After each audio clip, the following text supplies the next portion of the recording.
बाळासाहेब गलगले फाउंडेशनच्या वतीनं विविध सेवा पुरस्कारांची घोषणा आज करण्यात आली।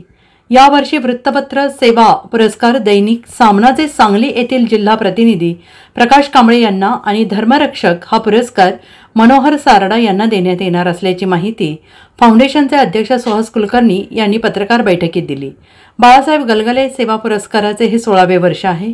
यावर्षी 2 सप्टेंबरला सायंकाळी 5 वाजता हा पुरस्कार वितरण सोहळा जिल्ह्याचे पालकमंत्री सुरेश भाऊ खाडे यांच्या हस्ते आणि जिल्ह्याचे आमदार सुधीर गाडगीळ आणि माजी कृषी मंत्री राज्यमंत्री आणि नुकतेच विधान परिषद सदस्य म्हणून नियुक्त झालेले आमदार सदाभाऊ खोत, आमदार गोपीचंद पडळकर यांच्या उपस्थितीत होणार आहे। हा समारंभ येथील लोकमान्य टिळक स्मारक मंदिरात सायंकाळी 5 वाजता होणार असल्याचं सुहास कुलकर्णी यांनी सांगितलं आहे।